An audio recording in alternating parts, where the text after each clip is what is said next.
राम सेतु का मामला था तो इन्होंने कहा कि ये काल्पनिक है। राम जी का मामला आया तो इन्होंने कहा काल्पनिक है। आज इनको राम जी कहां से प्रिय लगने लगे, कहां से ये इनको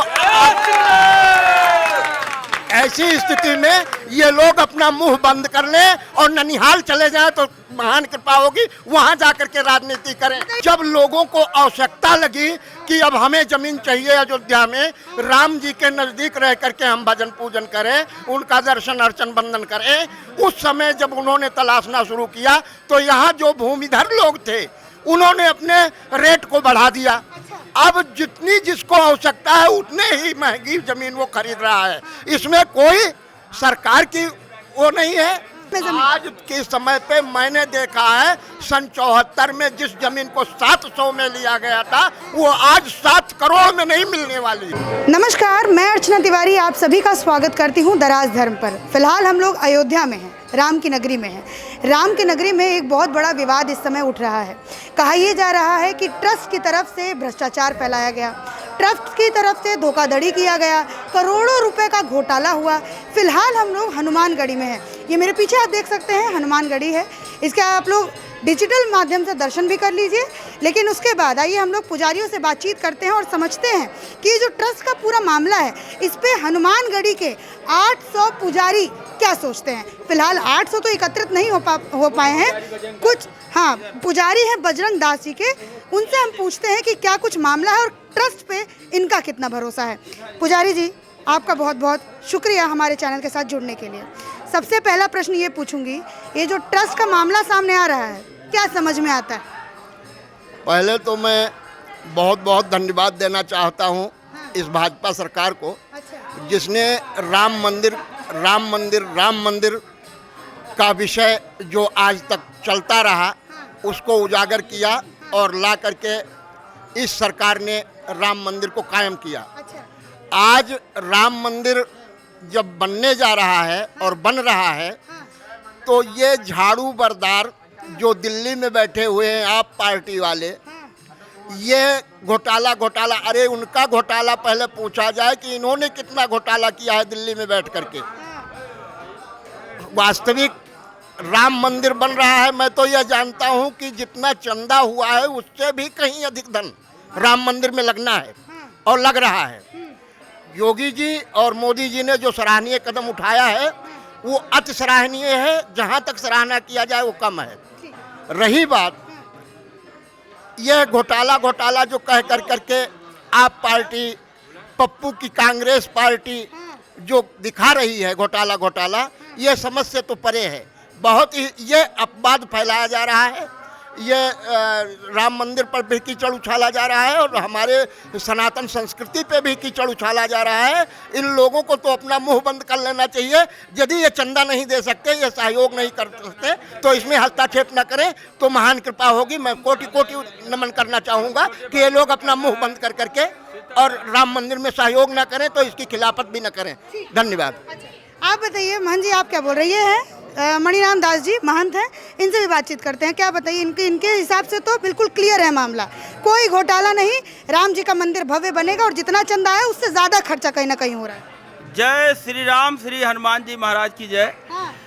इसमें राम के आस्था को लेकर ही किसी ने हस्तक्षेप किया है, चाहे किसी भी पार्टी ने राम मंदिर के विरोध में नहीं किया है। इसलिए इसको राजनीतिक मोड़ न देकर और इसे पार्टी से न जोड़कर, इसमें बीजेपी का कोई मामला नहीं है, सरकार का कोई मामला। इसमें जो ट्रस्ट बने हैं उसका घोटाला जो वो चल रहा है मामला, उसकी जांच होनी चाहिए। जो उसमें दोषी हो उसकी सजा हो, इसमें सरकार की। अच्छा, मतलब आप मानते हैं कि कहीं ना कहीं घोटाला हुआ है? कहीं ना कहीं कुछ, अगर चिंगारी नहीं होती तो आग क्यों फैलता, कुछ न कुछ तो है मामला। अच्छा, लेकिन बाबा एक बात बताइए, ये कह रहे हैं कि कहीं ना कहीं घोटाला हुआ है, अगर चिंगारी नहीं होती तो आग कैसे फैलती? भाई, आग फैलाने के लिए धुआं की जरूरत होती है, धुआं आग लगने से नहीं होता। लोग बीड़ी पी करके फूंकते हैं और आग लगने का गुहार लगाते हैं, लोग सिगरेट पीकर फूंकते हैं और आग लगाने का गुहार करते हैं। तो ऐसे सिगरेट और बीड़ी को जो हमारी सरकार ने प्रतिबंधित किया है, इस पे लोगों को खलबली मची हुई है। ये चाहते हैं कि इनका मनमाना चलता रहे। अब ये ऐसा होना है नहीं। योगी जी की जो सरकार है ये ऐसा कदापि होने देगी नहीं। इसलिए इन लोगों को छटपटाहट है कि ऐसा ना हो कहीं सारी व्यवस्था जो है बीजेपी के अधीनस्थ हो जाए, अन्य पार्टियां लुप्त हो जाए। जो आने वाले समय पे चुनाव का माहौल बनने वाला है, 2022 में चुनाव होने वाला है, उसके लिए ये अपभ्रंश शब्दों का प्रयोग कर रहे हैं। और हम समझते हैं जहाँ तक है ये अति निंदनीय है। यदि सहयोग कोई न कर सके तो उसमें बाधा न पहुँचाए तो महान कृपा है। लीजिए, इन्होंने तो कहा कि अगर सहयोग नहीं कर सकते तो आप बाधा भी ना पहुंचाइए। अगर प्रियंका गांधी और वाड्रा पूरा परिवार अगर बाधा कहाँ कौन कर रहा है? कोई बाधा नहीं कर रहा है और पूर्ण रूप से राम मंदिर बने यही तो सब चाह रहे हैं। लेकिन जब कोई मामला घोटाले का आया सामने, तो इस पे जब घोटाले का मामला सामने आया, सर्किल रेट वहाँ पे 5 करोड़ 80 लाख रुपए का सर्किल रेट उस जमीन का है और उससे कम में ज़मीन खरीदी गई 2 करोड़ में, और फिर वही ज़मीन जो है 18.5 करोड़ में बेच देगा। तो सवालिया निशान इसका जवाब दीजिए ना, मैं भी समझना चाहती हूँ। इन्होंने कहा कि सर्कल रोड रेट जो है 5 करोड़ 80 लाख का है, ठीक, उससे कम में ज़मीन खरीदी गई, फिर बाद में कई गुना ज़्यादा 18.5 करोड़ में जो है ज़मीन बेच दी गई। क्या पूरा मामला है? मेरे समझ में जहाँ तक आता है, मैं मौके पे तो था नहीं, पर जहाँ तक मेरे समझ की बात है कि किसी प्राइवेट व्यक्ति से जिसकी संपत्ति थी उससे किसी ने सस्ते में खरीद लिया। उसे आवश्यकता थी, उसने सस्ते में बेच दिया। आज जब उसे टेस्ट में लिया जा रहा है तो खरीदने वाला नहीं बेचना चाहता। सर्किल रेट 5 करोड़ की हो, 10 करोड़ की हो, वो नहीं बेचना चाहता है। तो उसको प्रलोभन दे करके यदि हमारी कमेटी ने 18 करोड़ और 20 करोड़ में खरीद लिया तो कोई बुरा नहीं किया। भगवान के कार्य के लिए उसने संपत्ति अच्छा, अब यहाँ पे ये हाँ खरीद लिया। इनके घर का पैसा था, लोगों ने चंदा दिया था, उसको कम से बाबा तो कह रहे हैं कि जो जैसे कि जिन लोगों ने चंदा नहीं दिया वो मतलब विरोध कर रहे हैं, राम मंदिर का विरोध कर रहे हैं। हर हिंदुओं ने चंदा दिया, हर हिंदुओं ने कुर्बानी किया है राम मंदिर के लिए, ऐसी कोई बात नहीं है।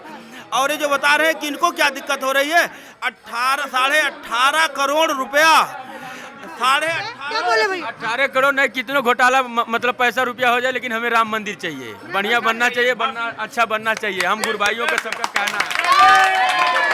अच्छा, आप क्या बोले?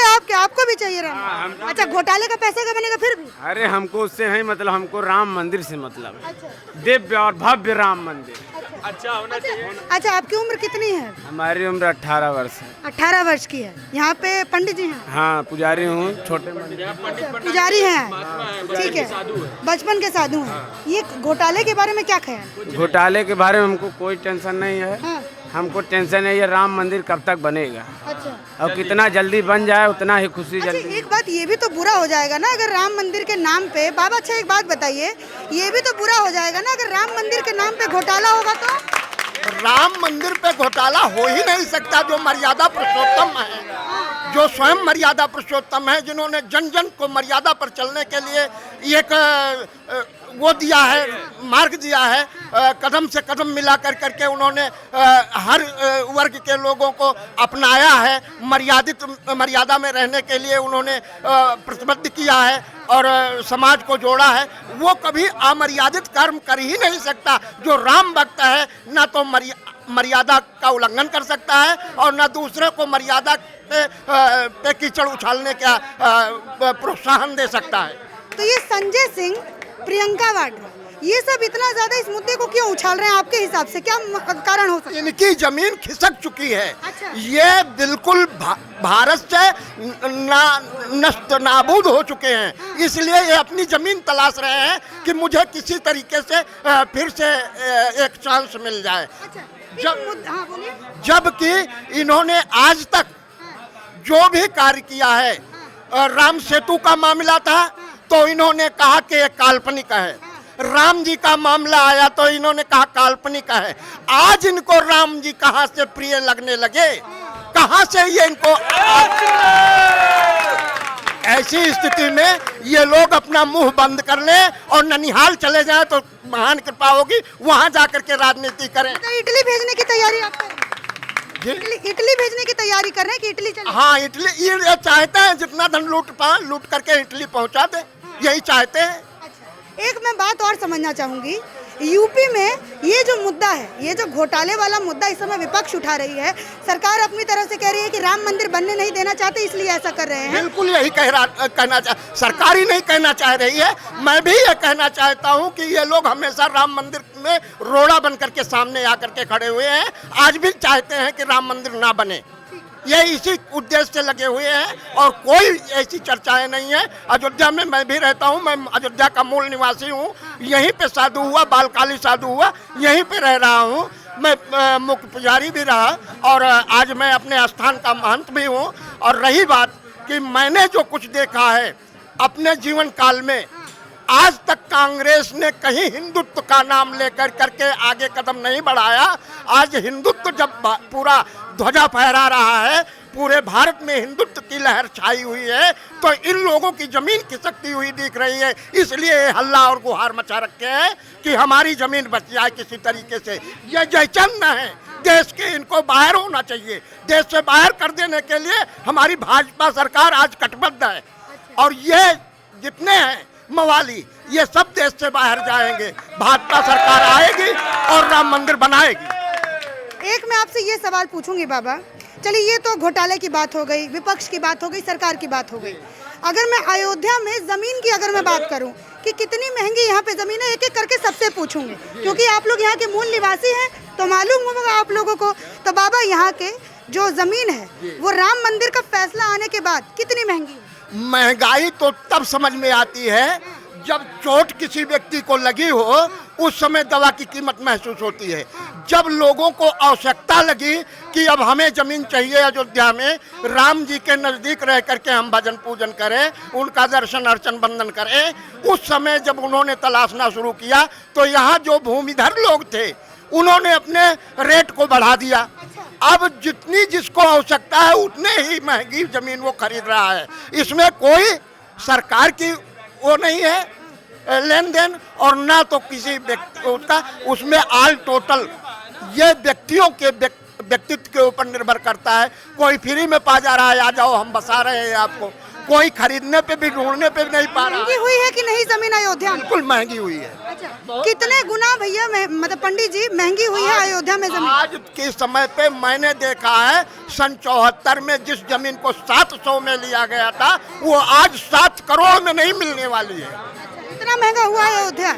चलिए ये तो हाँ बोलिए, आप क्या बोल रहे थे? कितनी महंगी हुई है अयोध्या में जमीन? मेरे ख्याल से तो जमीन इतनी महंगी हो गई है, पहले जिस जमीन को कोई लेना पूछना नहीं चाहता था, लेना नहीं चाहता था, उस जमीन के अभी 10 ग्राहक बन गए हैं। अगर राम मंदिर के आसपास जो जमीन बिकने वाली है, कोई ये कह दे कि मैं जमीन बेचना चाहता हूँ तो 10 डीलर खड़े हैं वहाँ लेने वाले। 10 डीलर खड़े हैं, मतलब महंगाई हुई है अयोध्या में? महंगाई 4 गुना का 10 गुना महंगाई हो गई है। राम मंदिर के फैसले से पहले कोई जमीन का नाम नहीं उठता था। राम मंदिर का जैसे ही फैसला आया उसके बाद सभी के चटपट लग गया कि हम भी ले ले, हम भी ले ले। तो जब 4 जने खड़े हैं तो तुम 1 लाख दे रहे, दूसरा कह रहा कि 2 लाख दूंगा, तीसरा कह रहा 4 लाख दूंगा, फिर तो महंगी होगी। अच्छा, जहाँ पे ये जमीन है, जिस जमीन के बारे में विवाद हो रहा है, वो जमीन आपके हिसाब से कितना लगभग महंगा हो? कितने? 18.5 करोड़ बताया जा रहा है, कितनी सच्चाई है? मैं ये बता रहा हूँ, जब उस जमीन पे कुछ 19-20 घोटाला हुआ है, कुछ पैसे में हुआ है, जब तो उस पर कुछ बात उठी है, पहले क्यों नहीं उठी? अच्छा, मतलब एक तरफ आप ये भी कह रहे हैं कि महंगी हुई है जमीन और दूसरी तरफ घोटाला भी हो सकता है। चलिए ठीक। अच्छा, आप बताइए जल्दी जल्दी 2-2 मिनट खाली लूंगी सर, सिर्फ 2-2 मिनट का। आप बताइए कितनी जमीन महंगी हुई है अयोध्या में? देखिए, हम कोई बनिया नहीं, हम लोग साधु हैं, हम लोग पुजारी, हम लोग ये नहीं जानते। इसी मंदिर में रहते हो? केवल मंदिर चाहिए हमें, राम मंदिर चाहिए, हनुमान जी का पूजा करते हैं, भव्य राम मंदिर चाहिए बस। अच्छा, आप बताइए यहाँ पे कितनी महंगी हुई है जमीन राम मंदिर का फैसला आने के बाद? सुनो मैं, अच्छा मतलब उनकी थोड़ी सुनने की प्रॉब्लम है। इसी के साथ हमने आपको ये दिखाया कि अयोध्या में कुछ पंडितों का मानना ये भी है। कौन से बाबा से? अच्छा, पुजारी जी आप मुझे ये बताइए, घोटाले के मामले में क्या सोचना है? अभी घोटाले के बारे में पूरी तरह से पता नहीं है। अच्छा, जब तक निष्पक्ष जांच ना हो, लग रहा है कि चंपत राय जी चंपत हो गए पैसा को लेकर। नहीं, ऐसा कोई बात नहीं। अभी जब तक उसका निष्पक्ष जांच ना हो जाए कैसे आप कह सकते हैं कि घोटाला हुआ है? अच्छा, जब तक उस समाधान नहीं होगा उसका, या जांच कराए एजेंसी द्वारा, तभी पता चलेगा। बाबा अभी जिनसे मैं बात कर रही थी महंत जी से, तो वो कह रहे थे कि विपक्ष जानबूझ के इसका मुद्दा बना रहा है यूपी इलेक्शन में अपने आप को चमकाने के लिए। ये चुनाव के नाते हो सकता है ऐसा। चुनाव के नाते हो सकता है। आपका मानना ये है कि विपक्ष के पास कोई मुद्दा है नहीं, विपक्ष के पास कोई मुद्दा नहीं, विपक्ष इस पे कभी सहयोग भी नहीं किया राम मंदिर के ऊपर। इसी प्रकार मतलब ज्यादातर पंडितों का, पुजारियों का मानना यह है कि विपक्ष जानबूझ के इसको मुद्दा बना रही है और कहीं ना कहीं यूपी में अपनी पकड़ को मजबूत बनाने के लिए इस राम जन्मभूमि तीर्थ ट्रस्ट का मामला जोर शोर से उठा रही है। इसी के साथ धन्यवाद।